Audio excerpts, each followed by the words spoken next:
Good morning, church. Our devotional reading this morning comes from Esther chapter 4, verse 14, and no, it's not talking about for such a time as this.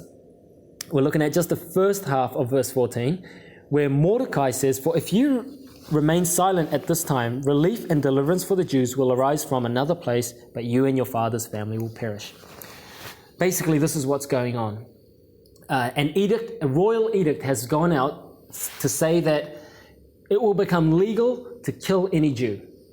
So the Jewish nation in Persia, their remnants, are under fire. They're under attack, or they will be. And so Mordecai, a Jew, he's in mourning, and he sends a message to Queen Esther, who's also a Jew, to say, "Hey, Queen Esther, can you go to King Xerxes and get him to reverse this edict?"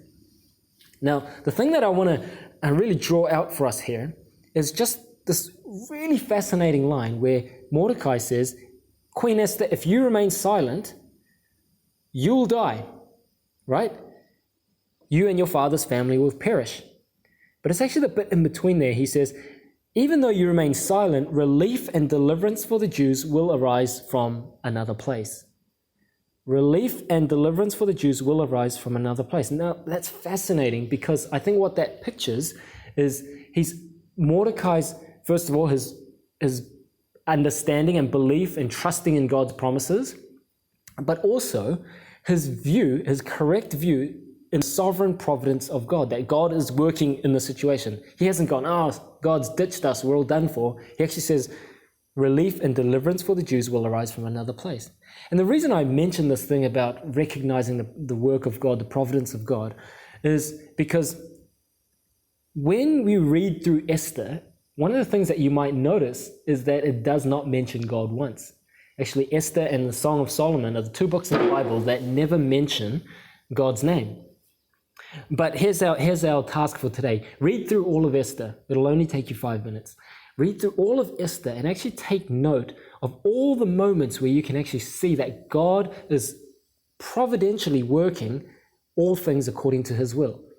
You know, you read through it and there just seems to be so many coincidences that kind of take place that you have to look back and go, "Oh, that is definitely God made sure this person was there at the right time or brought that situation or did this." And the point in doing all of that is as we read through Esther, and even though God is not mentioned once, we read through all of it and see actually God's the main character. He's been working in the whole situation every time, and Mordecai understands this. Relief and deliverance for the Jews will arise from another place. He understands that God's working. And we realize, actually, God is the main character of Esther. And then we look at our own lives and we go, actually, God is also the main character in our own lives too. And then a helpful thing for us to do after reading that is to look back on your own life. Look back on your own life, all the ups and downs and the mundane moments. And as we look back, actually, we realize that the hand of God, the providential hand of God, has actually been working the whole time.